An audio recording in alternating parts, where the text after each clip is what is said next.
to learn, to create, to grow, to harvest, to lead, to dream. Equity. Karibu member.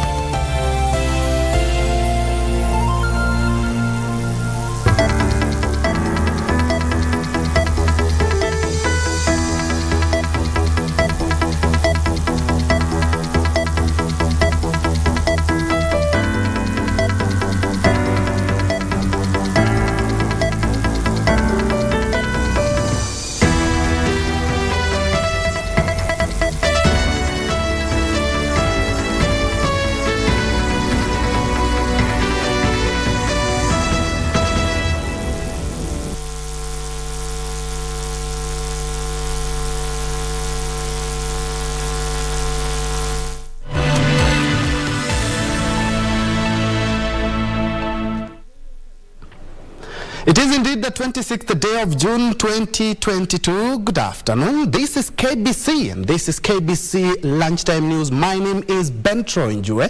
Lenzo Odingo will be my colleague on the sign language interpretation on the bottom right of your screen. Time for the news. Remember, you can be part of the conversation via all our social media platforms as we are live.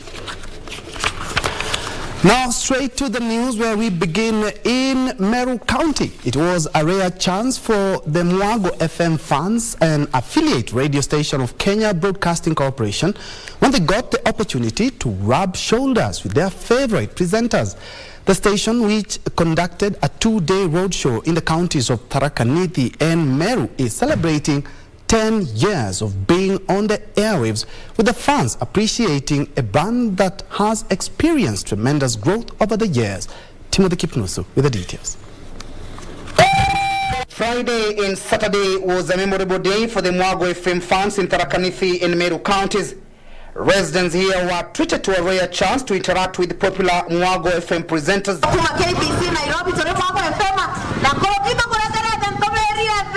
Caravan first pitch camp in Tharaka Nithi County, where it snapped through Choka, Kathwana, Chogoria, Marimanti, and finally at Mkodhima.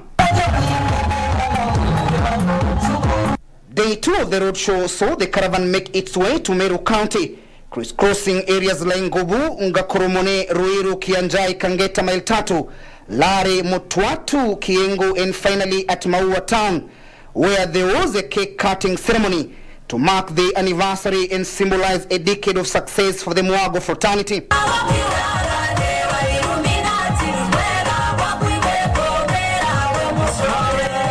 The fans lauded efforts and achievements made by the radio station in the last 10 years. Naifurahia sana kwa sababu wakati nafuafua nguo hapo kwa nyumba, naifurahia sana kwa sababu nasikiza Madam Kairo venye anaongea, nafurahia sana. Ndio maana mimi nasikiza Mwago FM.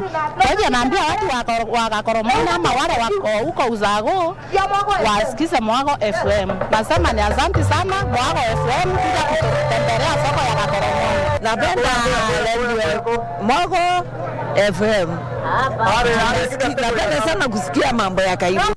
Mwago FM presenters, on the other hand, lauded the meet and greet initiated by the KBC management, saying the move will help a great deal to understand better the preferences of their listeners and make necessary improvement on their products. We as Mwago, we have our own brand that has made these people to appear to us and to come and receive us in our roadshow this year. I know we have charities that we are from the COVID challenges and some economic ups and downs, and we appreciate the people here in Koromoni. You can see they are all over. And our target is to take over, because we have been number 2, number 3, we have never been number 1. But this year I know as we come to end of September, after elections we will be number 1. 10 years has not been a joke, and today's roadshow, we truly appreciate the effort. We really appreciate KBC for giving us this opportunity to come to the ground. This is Kianjai, this is my home area. The place that we had, people are very happy to see us here today. It has been so many years before coming here to the ground, and we truly appreciate. The station manager says the roadshow has enhanced the station presence, noting this will help increase brand loyalty through presenter-listener interaction, boosting its visibility, with the hope this attracts new listeners. Moving forward, we are thinking now that we should be doing more of this.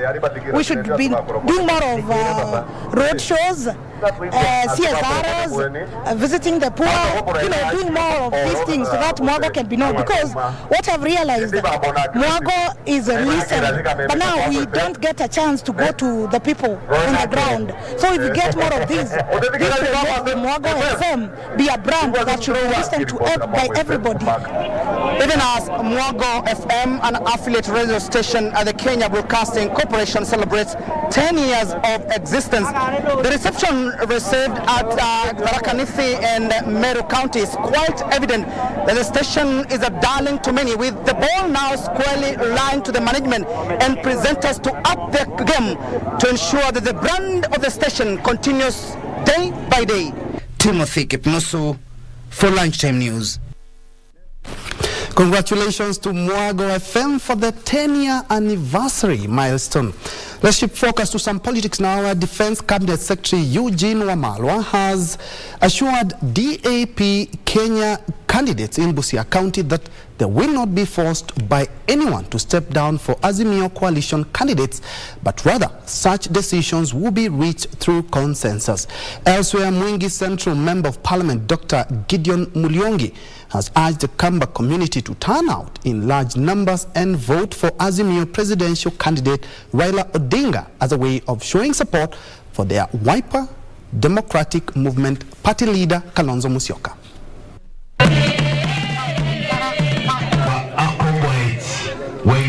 Speaking in Akobwait Primary School in Teso South Constituency, Busia County, during the coronation of the party's women representative candidate, Evelyn Omasaja, Defense Cabinet Secretary Eugene Wamalwa assured DAP Kenya candidates not to worry about zoning by the coalition. He further asked that all who have been cleared by IEBC and the party will run for various seats in the polls. There is no candidate who will be forced out. Sawa.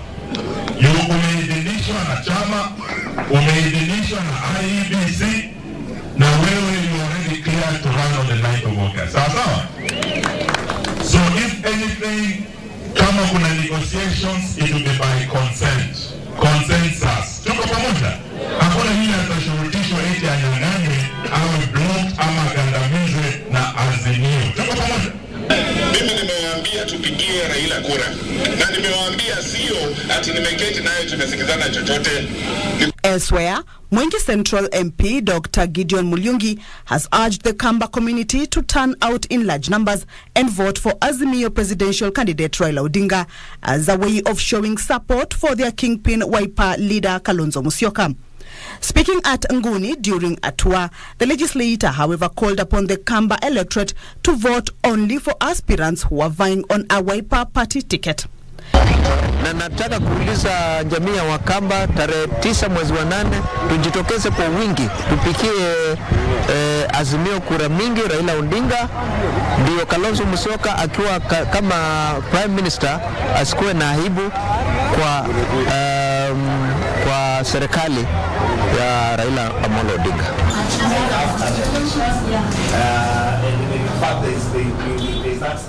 And in Garissa County, a section of women candidates and politicians have expressed their frustrations in seeking for political seats in the region where negotiated democracy is highly practiced. Kenya Women Parliamentary Association KWOPA leader Simon Anyona urged the area residents to avoid voting on tribal lines, but instead elect visionary leaders who will work to improve their livelihoods. Msichana, stay away from this seat.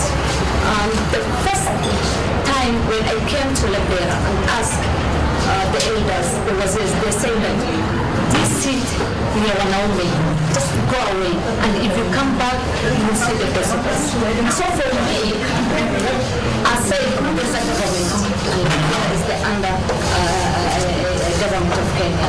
So in our community, we believe in elders' endorsement. there's something called negotiated democracy.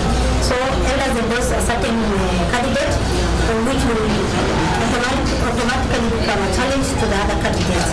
And I'm urging the community, please vote for the right leader, and we should stop this plan endorsement. And we will do the right things.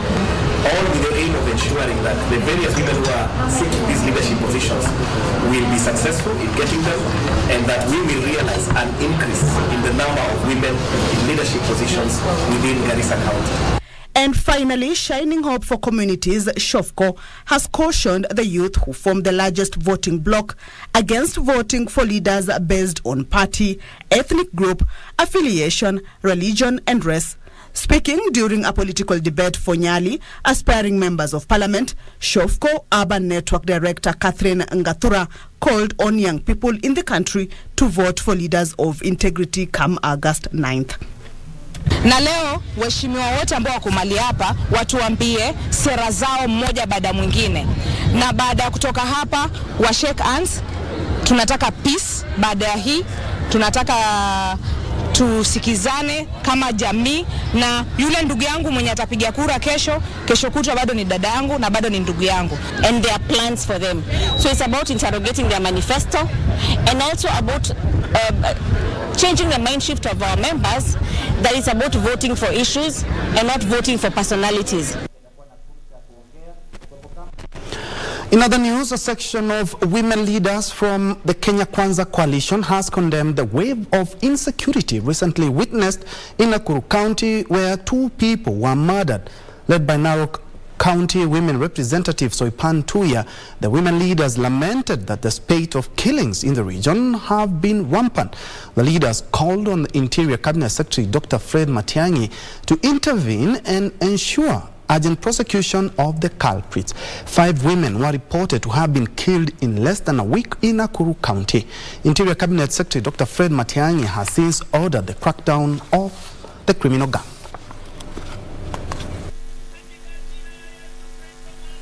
Tukiwa viongozi wa Kenya Kwanza Alliance, we condemn the killings happening in Nakuru in the strongest terms possible. We know we have a women's rights agency coming through our charter ambayo itakuja kuaddress dhuluma dhidi ya kina mama. Our government has the responsibility to secure every Kenyan, the vulnerable, the young, the youth, and we cannot accept this particular period, a situation like that one in Nakuru, and we hope it has nothing to do with the coming general election.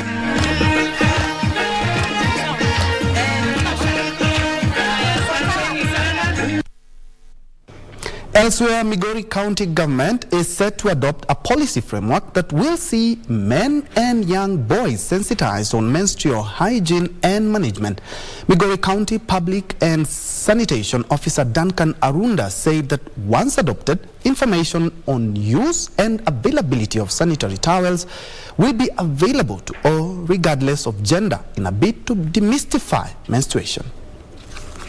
Public Health and Sanitation Officer Duncan Arunda says that despite the availability of sanitary towels in schools and other government institutions, many young girls still fear using them for fear of being ridiculed by their male counterparts. We had sessions here to realize that almost 90% of males do not know how to use sanitary pads. We are not saying that men should use them, but men should be mentors of their children. They should be part of that. Men should be companions of their wives. To tame these, the county is set to adopt a policy framework that will see increased sensitization on menstrual hygiene and management. These, Arunda notes, will not only reduce stigma for young school-going girls, but also help in reducing environmental pollution resulting from poor management of sanitary towels. We have issues of climate change in sanitation, and sanitary pads are a major contributing factor to pollution if they are not handled well. David Ombetu, the county's water and sanitation liaison officer, stressed on the need for availability of clean water and changing rooms in all primary schools to make young girls more comfortable during their menses. Inahitajika kwamba wawe na bathrooms ambazo ziko na maji ya kutosha, ili wakati ambapo wasichana wanaenda kwa hedhi wanaweza kuwa na usafi na maji ya ku maintain usafi. Nancy Okware, Lunchtime News. At about 15 minutes past the hour, we are taking our first break, but don't go away. On the other side of this break, we have more news, not forgetting the sports news.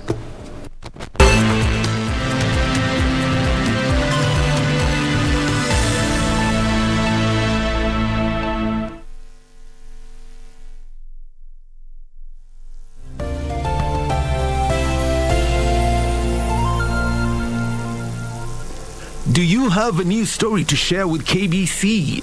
Get in touch swiftly on email news@kbc.co.ke or call 0723-892-654 or 0734-780-124.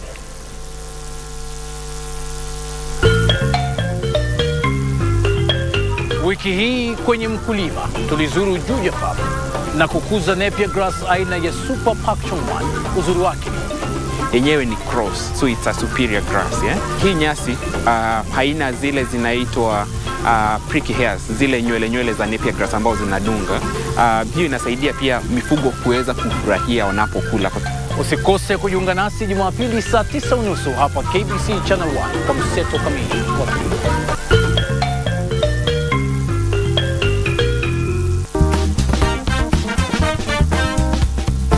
We all in agreement that in 2022 it's a woman's time. We are shining as women in all the places, and so we said yes, we can. Women are out there wanting to take space in terms of leadership, in terms of in different parties.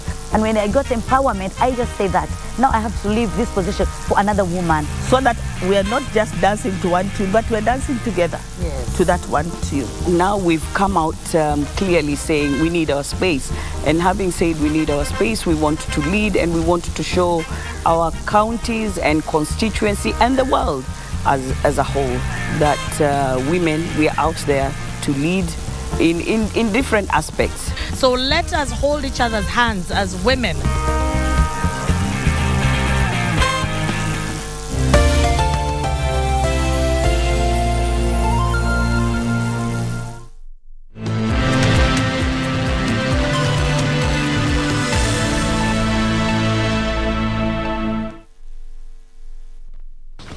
Welcome back and thanks for keeping it KBC. Now let's move on. Over 2,000 residents of Kangemi and its environs have benefited from food donations and clothing by Ananda Marga Mission.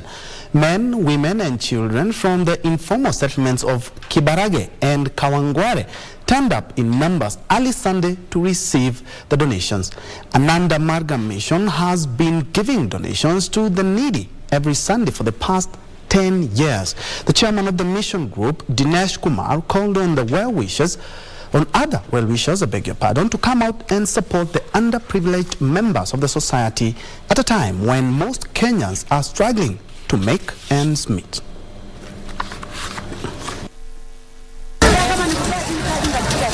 Minimum requirements of the life, that is food, clothes, shelter, education and medicine. This is the birthright of everyone, and those who are the responsible, they should share with those people who doesn't have. Dada wanatusaidia hata kusomesha watoto shule, kuingia form 1 mpaka form 4. Kama tumelemewa, yeye mwenyewe anakuja anatuuliza, tunaamua atuingishie watoto shule. Kwa upande wa hiyo ametusaidia sana juu hatujai kosa. Tukikuja lazima ajitie bidii naye pia tunapata hizo chakula. Napata kabisa, hata wakati wa corona alitushika sana. We are doing the food distribution program, and because the human need is continuous, food every day they need, so we must come and support. And I also like to invite and welcome all the donors and the sponsors who can come forward to support us so that we can reach maximum number of the people. Almost more than 2,000 people comes here. Swamiji organizes to distribute food. Also, he organizes the lunch I would like to request other people who can afford to come and help Anand Mark in a great social cause. Let's now shift our focus back to politics, where United Democratic Alliance Party Kisii gubernatorial candidate has pledged to fix key development challenges facing residents of Kisii County if he wins the election in August. Ezekiel Machogu, the outgoing Nyaribari Masaba MP, cited lack of medicine, inadequate health workers in health facilities, and poor road network as some of the major challenges that affect the people of Kisii. Addressing a campaign rally at Triamo in Kenyanya sub-county, Mashogu also pledged to put up enough classrooms for early childhood development education. The candidate said his visit to sub-counties had helped him identify some major challenges that include health and road infrastructure, saying he will prioritize this if the people of Kisii elect him in August. Ile taabu kubwa nimeona inakumba wananchi ni mambo ya matibabu, mahospitali yetu, hakuna madawa, hakuna wafanyikazi. Kwa hivyo wakati watanipatia nafasi kama gavana wao tarehe 9 mwezi ya 8, nitashughulikia sana mambo ya afya, kuhakikisha ya kwamba kuna madawa katika hospitali zetu, si Machoga peke yake, lakini kila sehemu ya Kisii. In Kakamega County, Kakamega Governor Wycliffe Oparanya has intensified campaigns for the Azimio presidential candidate Raila Odinga in Western Region. Oparanya noting that he will reach out to voters in all the counties in the region to ensure that Odinga garners majority votes, since his manifesto is people-centered. He said Raila is the only candidate who can transform the country. Amesema atafanya mambo mengi. Anasema masomo itakuwa bure. Wale walimu ambao walifanya training kwa miaka mingi, wamehangaika kwa miaka mingi, amesema hao walimu wote wataandikwa. Amesema mambo ya afya, ukienda kwa hospitali itakuwa bure. Tutakuwa na bima ya kila mwananchi hapa Kenya. Nyinyi Kakamega msichague mtu ya tarakati, sawa? Lakini Oparanya ameniambia akiingia kule kama treasury CS, mkubwa ya kibeti ya pesa ya Kenya, kitu ya kwanza ni mumia sugar kambani. Finally, United Democratic Party leader Cyrus Jirongo has urged the Azimio la Umoja One Kenya Alliance top brass to let the electorate vote in leaders of their choice. Alluding to the zoning of certain regions, Jirongo said the strategy was popular with many voters. Yani wewe kura ya mrembe umekuwa voting machine. Kazi yako ni kupiga kura tu. Alafu kila kitu inaenda kwingine. Tunaelewana? Jirongo, who was addressing residents of Lugari, however, drummed up support for Azimio flag bearer Raila Odinga, exuding confidence that he was the man who could help take back Kenya on the right track. I'll pause politics for a while and cross over to Kisumu, where there's a Thanksgiving Mass for the uniformed and disciplined forces underway in Kisumu. Officers are drawn from Kisumu County and also from Siaya County, and currently Reverend Alfred Rotich, Bishop of Kericho, is currently addressing them. Let's first of all listen in. Good in the other person through the eyes of love. Our lesson today that we need to carry home is about our commitments. Like Elisha and the apostles, who are also called to be committed to follow Christ by putting their hands on the plow and not looking back. Even ourselves, it is the same calling that you and me are being called upon to. That we have a calling, a mission. Where you are called from, you came here, you are told by your bosses, go and work in Siaya. Go and work in Nyanza. You are called. A commitment was made. And that you are going there. Not knowing even where your head is going to be. Just like the disciples. The one who said, I will follow you wherever you go. You said, I will become an officer wherever I am. But do you know where you are going to lay your head? Sometimes you don't. You are just waking up in the morning, a call comes, wake up, go to a certain place, there is an incident. Go to a certain region, you do not know whether there is food, whether there is peace, but you just wake up. You are a true disciple when you respond to that calling. And that is what gives us the pride and the joy of working in our areas of work, that we respond as the disciples of Christ. In our marriages, in our families, are we continuing with the same commitment of being disciples? With the same decision that we made, that I'll follow you as my husband, as my wife, I'll follow you in the church, I'll follow you whether there are issues that are challenging us, I'll be committed to you and try to overcome through tolerance, through forgiveness, through winning you as my enemy. Or how do I deal when those differences come? Christ is calling us to be committed. Christ is calling us.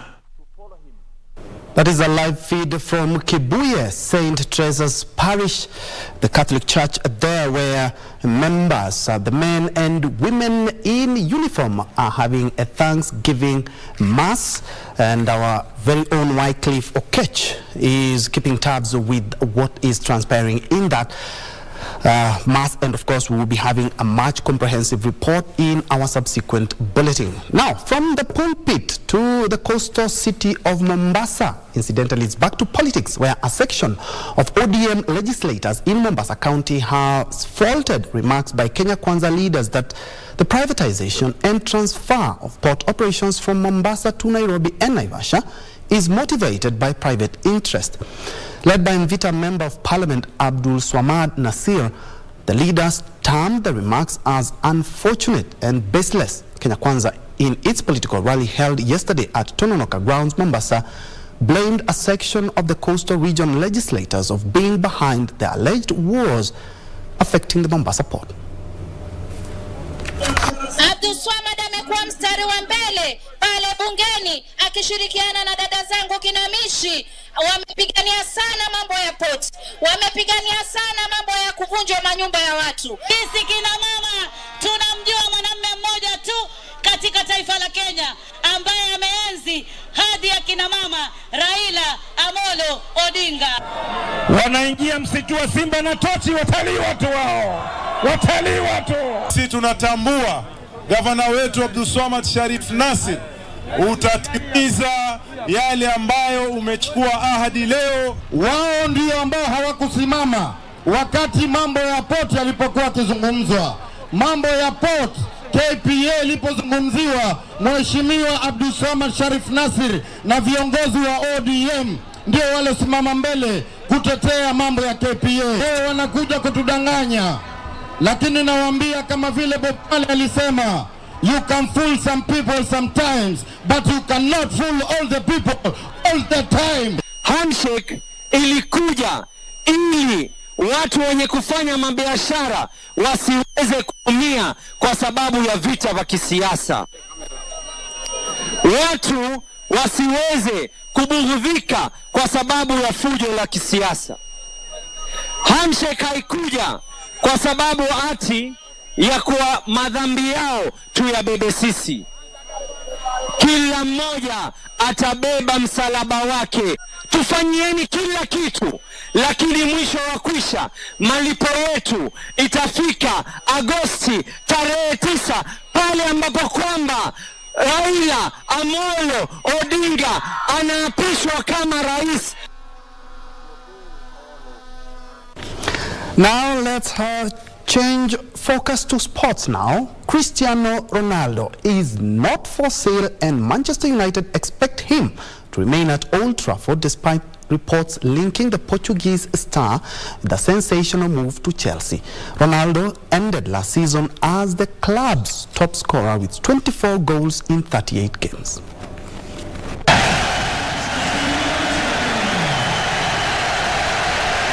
Well, this is his stage once more. He is home at last. A fantastic atmosphere 12 years and 118 days since his last United appearance. Ronaldo plays for the Reds again. Meanwhile, Wolves captain Gareth Bale has agreed to join MLS side Los Angeles FC on a free transfer. The 32-year-old is currently a free agent, having left Real Madrid after 9 years in Spain. The 5-time Champions League winner had been linked with a return to Tottenham Hotspurs as well as a move to home city club Cardiff. The signing of Bale, who joined Real Madrid in 2013, is set to follow Los Angeles' move for Italy defender Giorgio Chiellini earlier this month. On that note, we put a cap on KBC Lunchtime News this Sunday afternoon. I wish you a blessed Sunday afternoon, you and your family. And also remember that it's not what we have in life, but who we have in our life that matters the most. Have a blessed afternoon. My name is Njue, and Lensa Odingo has been our sign language interpreter for this live newscast. More news in our subsequent bulletin and also on our social media networks. Thank you so much for watching.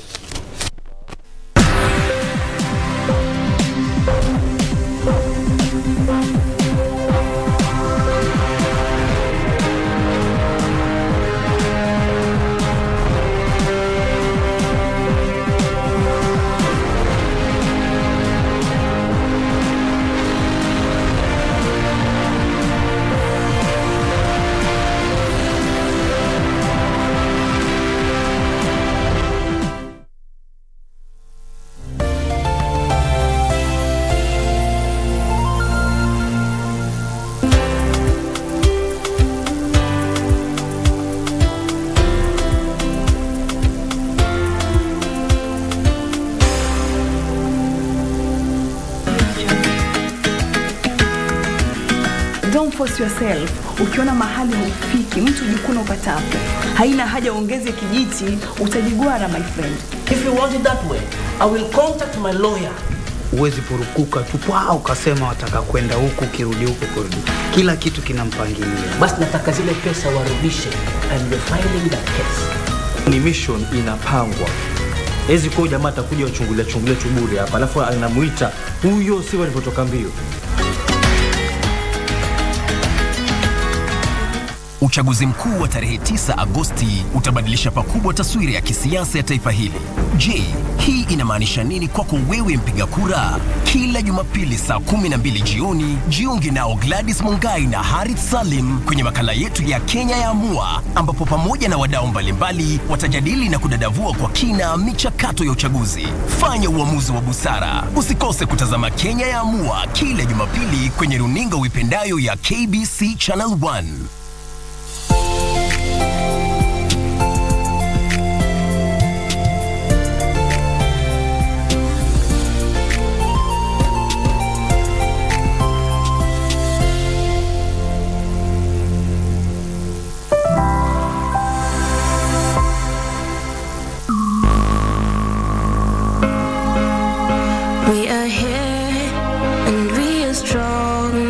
Let's be counted as we move on.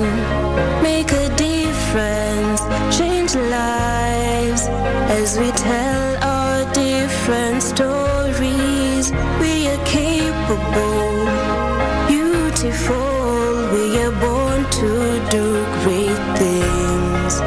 We're unstoppable, incredible, 'cause we're differently abled.